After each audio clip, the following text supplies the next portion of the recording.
Next, NATO expansion. A group opposed to the inclusion of the Baltic states into NATO held a briefing today. Representatives from the American Defense Institute, the Eagle Forum, and the Media Research Center took part in this 40-minute briefing.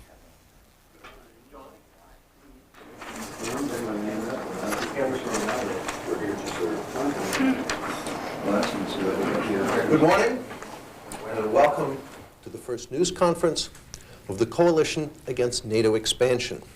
I'm Bill Lind from the Free Congress Foundation, and with me is John Isaacs from the Council for a Livable World. One of the rare phenomena in Washington is to see the left and the right agreeing on anything. And even more rare is a situation where major organizations on the left and on the right actually work together. The Coalition Against NATO Expansion is one of those most rare situations where, in fact, we do have major organizations from both sides of the political spectrum joined together in a common cause. On the right, we have, in addition to the Free Congress Foundation, Eagle Forum, the Media Research Center, and the American Defense Institute. And John, on the left? On the left, we have Council for a Livable World, Union of Concerned Scientists, Peace Action, and Center for Defense Information. The question is what sort of issue could possibly bring about such a broad coalition? And the issue is obviously the expansion of NATO. Proposal initially to admit three new members, and then probably up to as many as 12. The first concern that the organizations that belong to the Coalition Against NATO Expansion share is that we are making a move of enormous strategic import, committing American money in the billions of dollars, and ultimately committing the lives of young Americans to the defense of a growing number of countries with almost no debate, serious consideration, and certainly no engagement of the American public, the agency which ultimately must back up any such commitments. It is not the children of senators and congressmen who go to war. Our belief, the coalition's belief, is that it is a crime against democracy if the expansion of NATO continues to be treated as a Washington insider deal. This country does not need a Tonkin Gulf resolution for Central and Eastern Europe. If there's one lesson that I believe both the right and the left can draw from the Vietnam War, it is that important commitments of American prestige, and again, ultimately American troops, should not be made without participation by the American people. The American people have no reason to support a commitment done as an insider deal in the dark. The Coalition Against NATO Expansion is determined to do everything in its power to create the necessary debate both in Congress and among the American people so that this issue gets the thorough airing and careful consideration that it merits.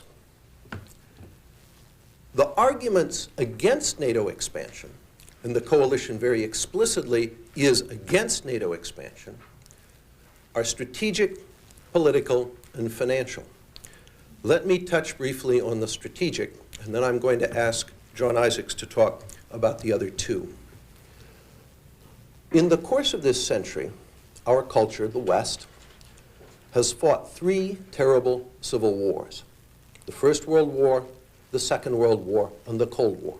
We don't usually think of those as civil wars, but if we view the world as a mix not merely of nations but of cultures, and increasingly of cultures in conflict, then that is what these were. The price we paid was enormous, somewhere around 50 million people dead, incalculable losses of whole cities, and the very moral fiber of the West, ultimately. By a miracle, at the end of this terrible century, we have been offered the opportunity to put an end to these terrible conflicts. The fall of communism in Central Europe and the old Soviet Union have opened the door for the reunification of the West, a West that can and must include Russia. Russia is also culturally a Christian nation. Russia is part of the West. And if Russia is excluded from the West, as too often in the past she has been, then the consequences invariably are once again a civil war within the West sooner or later. This unique, tremendous opportunity is now being thrown away by an establishment here in Washington that is either unwilling to think strategically or incapable of thinking strategically. Because the expansion of NATO, and NATO, let me remind you, is a military alliance, can only be directed against Russia. The message that NATO expansion sends to Russia is unmistakable. You're out and you're never going to be in. In our view, this is a tragedy. And as the old saying goes, it's worse than a crime, it's a blunder. The opportunity to reintegrate the West is not likely to occur again if we throw it away now. And those who propose to do so by expanding NATO have an enormous burden of explanation that they must answer to the American people for. So far, we have heard nothing from them on this subject. True, they have beaten and cajoled the current Russian government into silence. But the entire Russian polity across the political spectrum knows and says among itself that this is directed against Russia because geography means it can't be anything else. It cannot be directed against Japan or India or China. The geography for that simply isn't there. It can be directed only against Russia, and it is directed against Russia. In our view, this is a strategic blunder as great as any that has been committed in the West in this century, as great as the terrible errors of 1914, as great as anything that we can imagine.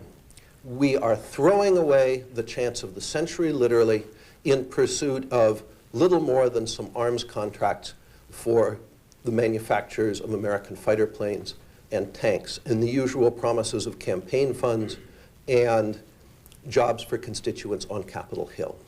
And that reaches into the next area, which is political. And with that, I'd like to turn it over to John Isaacs. Thank you, Bill Lind, and thank you to the organizations that together are joining here to form the Coalition Against NATO Expansion. My name is John Isaacs, and I'm president of Council for Livable World, and I'm here to uphold the left side of the coalition, along with, as you heard before, Union of Concerned Scientists, Peace Action, and Center for Defense Information. The organizations in this room have profound differences on many foreign policy and national security issues. Needless to say, we have not found ourselves often in the same room planning strategy and in the same press conferences. But we have found, much to our surprise, profound agreement that the decision of NATO to accept 3 new countries and perhaps many more is a serious and grave mistake for the United States in the post-Cold War era. I recently read a column by Phyllis Schlafly and found, much to my surprise, her arguments are my arguments. We hope that our coming together today and joining with other groups on the left and the right, and in fact the center, will generate a debate on this vital national security issue, both in Washington, D.C. and around the country. Bill Lind mentioned the strategic reasons to oppose NATO enlargement. I'd like to focus briefly on some of the political concerns as well. President Clinton, Majority Leader Trent Lott, and Senate Foreign Relations Committee Chairman Jesse Helms are determined to push this critical decision through the United States Senate with a lemming-like march to judgment, using as a primary argument at this point, it's a done deal. You can't stop, it's too late. We're here to say it is not a done deal. This undertaking to expand NATO will involve Americans in major new commitments and risk major new military involvements, and should be extensively debated, not only in the U.S. Congress, but around the country. Even more disturbing is the heavy involvement in this debate of the defense contractor lobbyists working in the pro-enlargement campaign, contractors who see in the horizon a lucrative new markets for weapons sales in Central Europe. We are also concerned about the extremely high costs of expanding NATO. costs which have been variously estimated as high as $125 billion and as low as $1.2 billion. The $1.2 billion being the most recent estimate put out by NATO. And in fact, in recent weeks, NATO officials and American leaders have been trying to lowball the costs of NATO enlargement because of the obvious concern of members of Congress and parliamentarians in the other NATO countries about the money that will need to be appropriated. Interestingly enough, the details behind the most recent NATO estimate of $1.2 billion have been classified, being kept from both the American public, other publics, and parliamentarians. One thing is clear. Existing NATO members are little interested in spending new money on NATO, and the potential new countries of Poland, the Czech Republic, and Hungary cannot afford to spend a lot of new money on weapons to join this elite body. Also clear is that Uncle Sam will be asked to pick up a much larger part of the bill than is now conceded. We will be working as part of this coalition to expand the debate across the country. In fact, we challenge State Department representatives to join us in a debate. Let the issues come forward, let the debate begin in the months ahead. We will be glad to debate them anywhere across the country. We will also be cooperating with parallel efforts, such as a new group that's about to be announced shortly called No to NATO Expansion Speakers Tour, which is sending distinguished experts across the country to California, Oregon, Illinois, Wisconsin, Connecticut, New Jersey, Florida. One final point.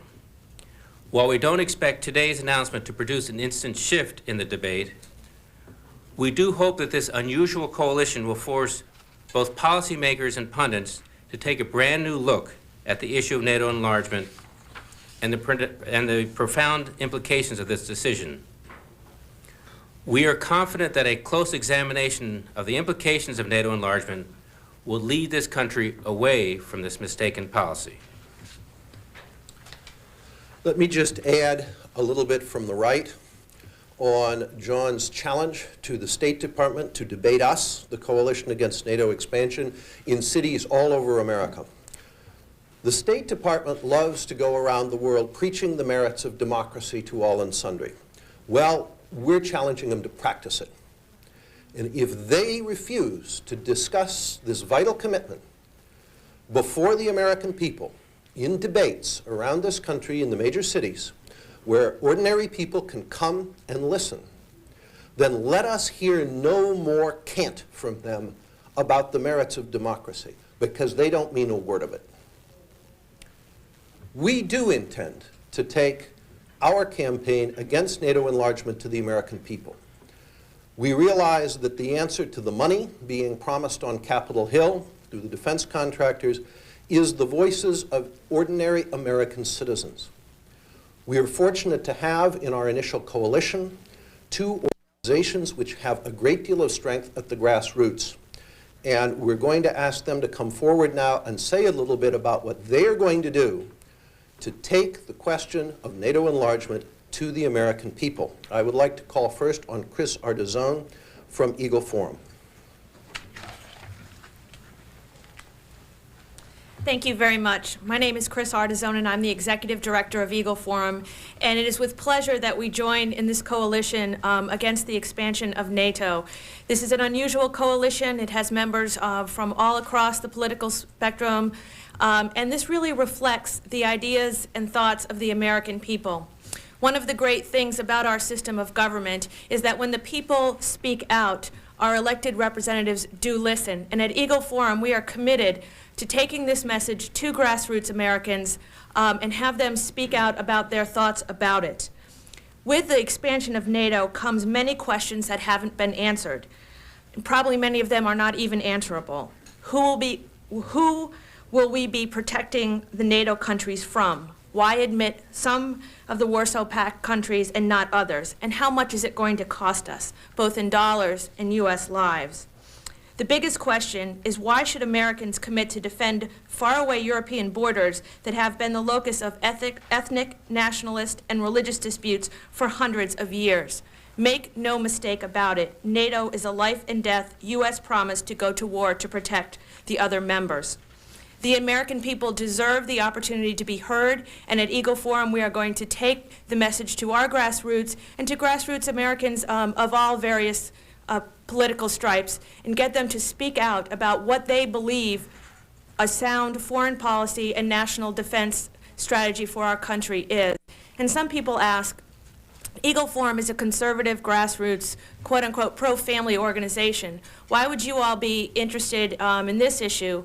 We have long been interested in sound foreign affairs and a strong national defense policy, because without strong national defense and a sound foreign affairs, you can't have strong families. And our members are very interested in this issue and a variety of other issues that have to do with foreign affairs, and they are very excited to get involved, to talk to their senators, and even the members of the House. We are calling on the House to hold hearings on the budget issues and to hold real debates on what this will mean to the future of our armed forces and the future of our country. And so we encourage both houses of Congress to hold extensive hearings and to listen to what the American people are saying on this vital issue. Thank you.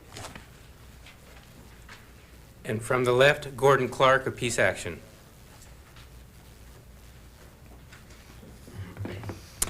Hi, my name is Gordon Clark. I'm the Executive Director of Peace Action, formerly Sane Freeze, the nation's largest grassroots peace and disarmament organization.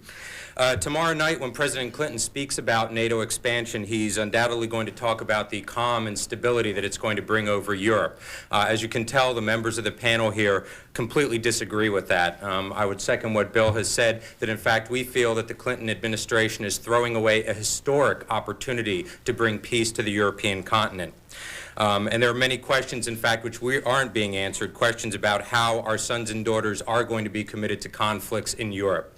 Questions of why we are remilitarizing Europe at a time when we should be demilitarizing Europe. Questions of just how much money, American taxpayer money, is going to be spent on this. Again, estimates go anywhere from $1.5 billion to $125 billion. And finally, and in some ways perhaps most importantly, will this maneuver in fact rekindle the Cold War that we all thought was behind us? Many of us believe it will, by pressing Russia to place greater reliance on nuclear weapons in the face of this military expansion against them. As other folks have mentioned here, it is indeed an unusual coalition of left and right that comes together.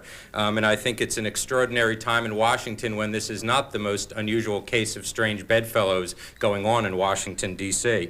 But I do think that ultimately this is going to be far, far and away the most important case going on, far more important than the scandals which are now rocking the Clinton White House.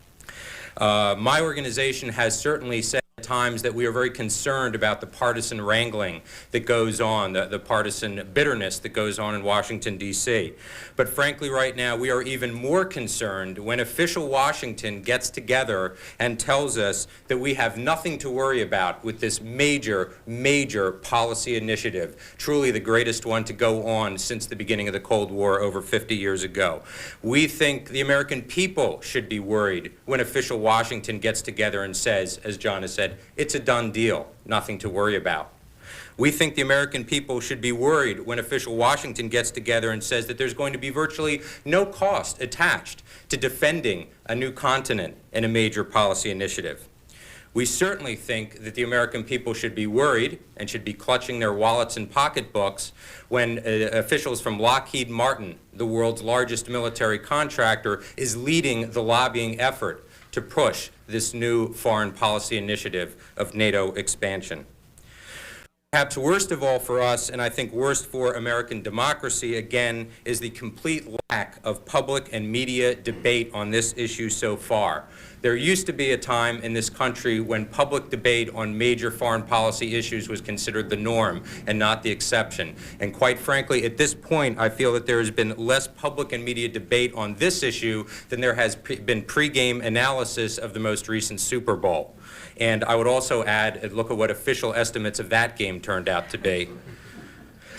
Because official Washington and Clinton, the Congress, the State Department doesn't seem to have any real interest in sponsoring true debate in the American public on this historic initiative, it's up to us, organizations, grassroots organizations, to do that. And that is exactly what we intend to do.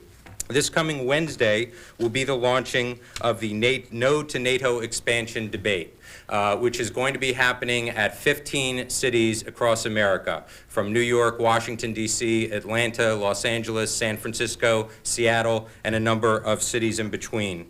People who are joining us on this tour include Dr. Alla Yaroshinskaya, who's advisor to President Yeltsin and a former member of the Russian Parliament, Ann Clyde, who's a member of Parliament from the United Kingdom, Sir Hugh Beach, who's a retired four-star British general, former Senator Gary Hart, and a number of other noted experts from both the East and West, military, diplomatic experts who are going to be raising these questions that we are here today about NATO expansion.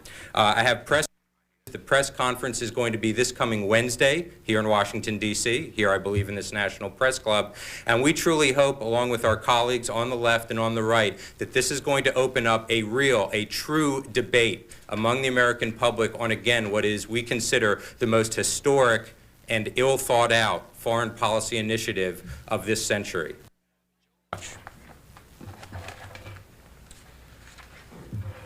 In addition to the 8 organizations which have founded the Coalition Against NATO Expansion, we also have a distinguished and rapidly growing advisory council.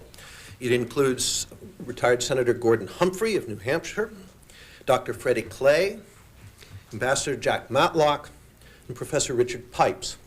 I would like to call now on 2 members of that advisory council to give us their thoughts and their ideas as to where this is going to go. The first is Ted Galen Carpenter from Cato Institute.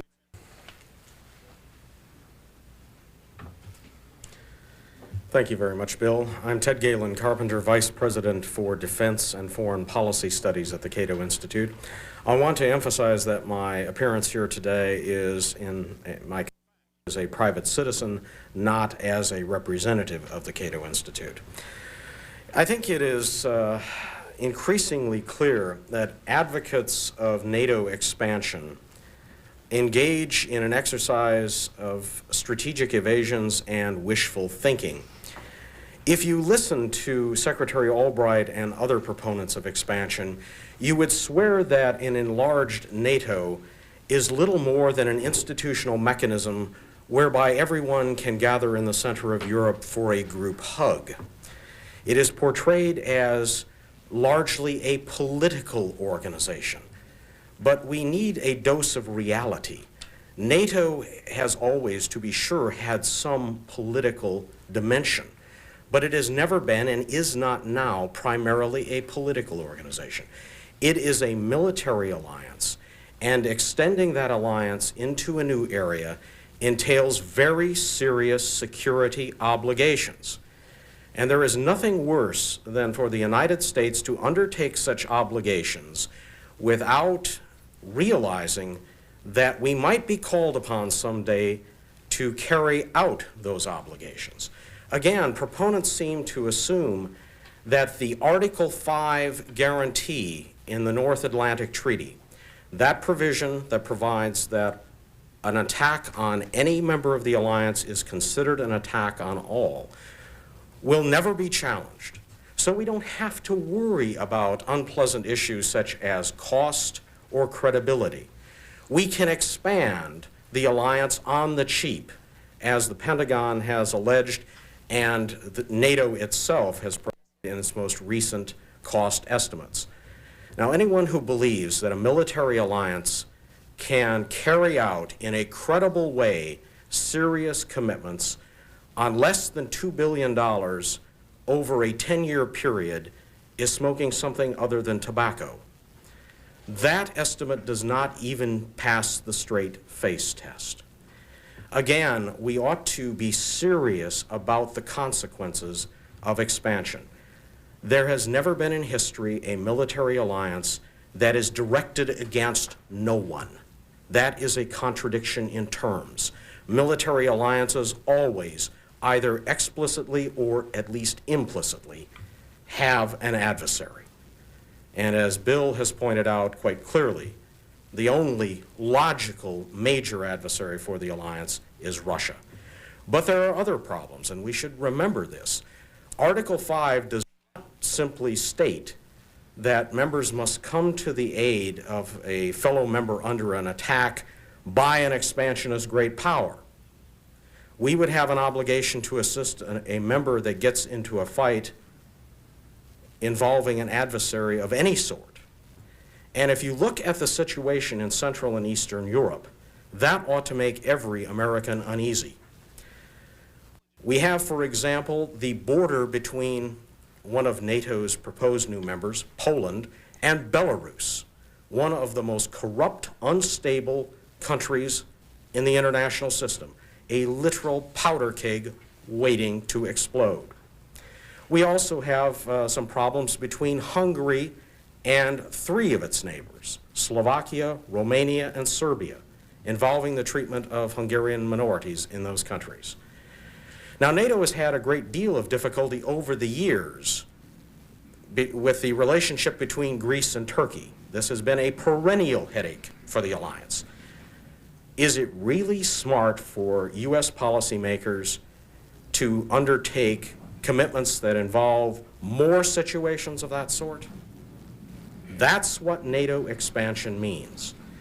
The future of the alliance, if we're lucky, will mean more Bosnia-style quagmires. That's if we're lucky. If you liked NATO in Bosnia, you will love NATO expansion into Central and Eastern Europe. And the Bosnia precedent, I think, ought to be troubling in another respect. We have the wishful thinking in terms of cost estimates by the proponents of enlargement. Let us remember that the Bosnia mission was supposed to be a 1-year mission costing $1.5 billion. That was the original estimate. We now have a mission of unlimited duration at a cost of $8 billion, and the meter is still running. Senators need to ask a lot of hard questions to Secretary Albright, to Secretary Cohen, and other administration officials, and not just accept this notion that NATO expansion is an exercise in benign political symbolism.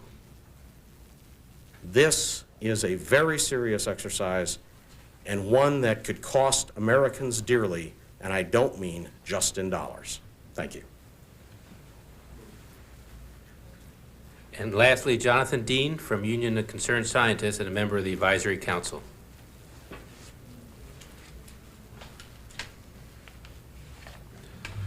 Good morning. I am Jonathan Dean, the advisor for international security issues of the Union of Concerned Scientists. I've been involved with NATO since the early 50s when I helped get Germany into NATO as a member. NATO in its present form continues useful, and it provides all of the defense that Europe needs. On the other hand, the enlargement concept is a serious mistake. And the aspect of NATO expansion, which I think is most threatening for the United States and which should cause greatest concern in the U.S. Senate, is the boundless nature of this project. There are now 12 official candidates for NATO membership. 3 European neutral countries are also thinking of joining. The Baltic states and Romania are scheduled for the next round. If the Baltic states appear to be making progress, Ukraine will want in. That gives us 16 candidates, doubling the current membership of NATO.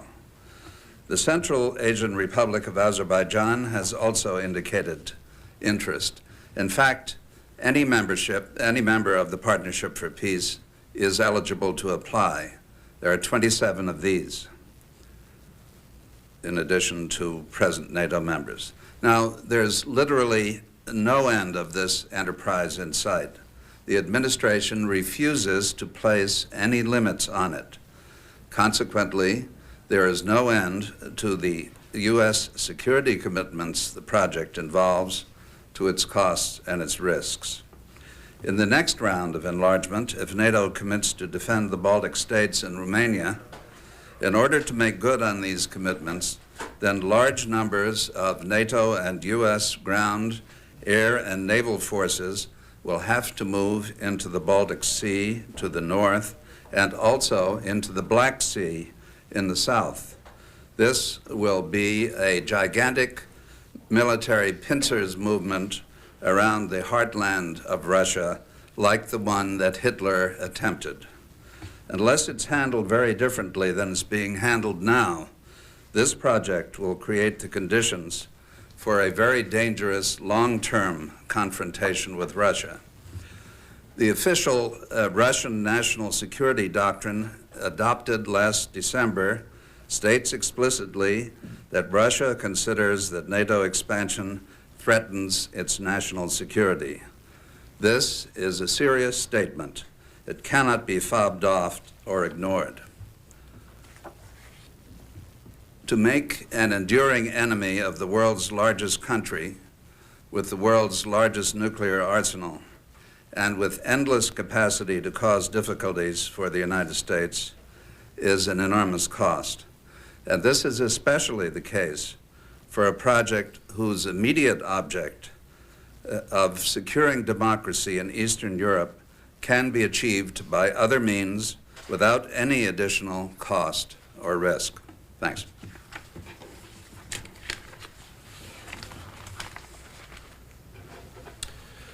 That concludes the formal part of this news conference. We have copies of the statement, the founding statement of the Coalition Against NATO Expansion, on the table outside the door.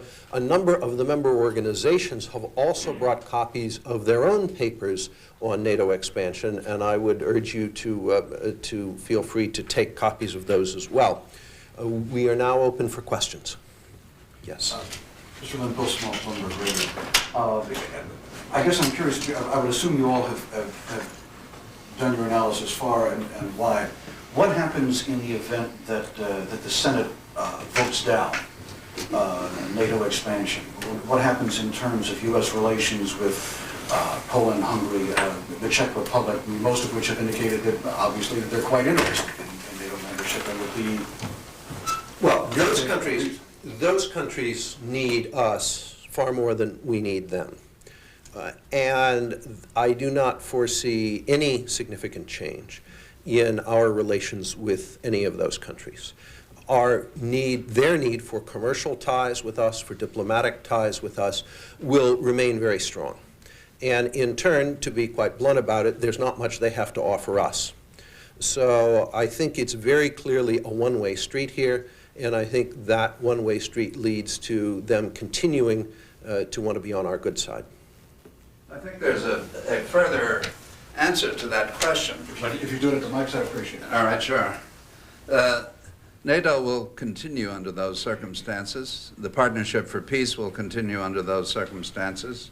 And the current enlargement of the European Union, which will get started in March, and of which all of the candidates for NATO membership, the official candidates except Albania and Macedonia, are on the list. That too will continue. And I would imagine that if this situation does come to pass, that there will be increased interest in the other unnamed security organization in Europe, the Organization for Security and Cooperation, which, if the major members, like the United States, gave it more support and more money, would indeed gain in seriousness and public attention. Let me just add, the ambassador makes a very important point. There are many vehicles for bringing the countries of Central and Eastern Europe into closer ties with the West. The most important and the most appropriate, very clearly, is the European Union, not a military alliance, which, again, the point's been made by a number of the speakers, must by its nature be directed against someone. That is, of course, not true of something like the European Community. Other questions? Yes. Do you have any support from members of senators? A couple of senators have spoken out against NATO expansion in the past, but seem to have gone moot on the issue. Do you have any a base of support within the Senate to start your campaign? John, I'm not sure. You've been kind of watching this more closely than we have. I'm not sure that there's anyone who has gone public yet, but I'll let you address that. The Senate, of course, has not been in session for the last 3 months, and so senators have been pretty quiet on this issue and most issues. We are hopeful that with the Congress returning tomorrow, that several senators who have been quiet to this point will raise their voices and question and say that they formally oppose NATO enlargement. There are a number of senators who indicated during hearings and other discussions that they're seriously concerned about NATO enlargement. This was last fall, but they were not prepared to oppose outright NATO enlargement. We hope that they will get this courage and this, they will raise the level of concern to public opposition in the next couple weeks. I would also add that, as you've heard this morning, these senators are going to be from the grassroots on this issue. I think that it is one of the Washington laws is the law of conservation of enemies. And if senators don't think there's going to be opposition to something, they're not going to come out and risk making enemies in a hopeless cause. Our message to the Senate, the message of this news conference, the message of the founding of this organization is precisely that there is going to be opposition. There is going to be very serious opposition. There's going to be thoughtful opposition. There is going to be widespread opposition among the American public. And I think that will give the significant number of senators who themselves are uncomfortable about this and have been saying privately that they are uncomfortable about this, the platform they need and the impetus they need to go public. Other questions? Other than Bruce Jackson's membership in a committee that's thrown a few dinner parties, do you have any evidence of defense contractors bankrolling or pushing this thing? Oh, absolutely. I worked as staff on Capitol Hill for 13 years myself. I have many friends still up there, and they tell me they're like flies at a July picnic. Any further questions? Very well. Again, I suggest you take a look at the founding statement of the Coalition Against NATO Expansion and at the papers the organizations who are members have produced. They're on the table outside. Thank you for coming. Davis was amused at your response to his visit to the river crack. I'm still going through my notes from my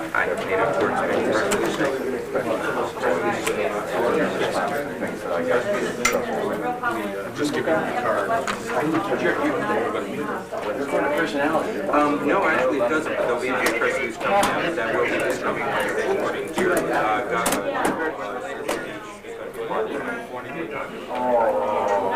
It'll leave it to 11:30. I'll read it. You got it. Thanks. This morning on Washington Journal, on the return of Congress.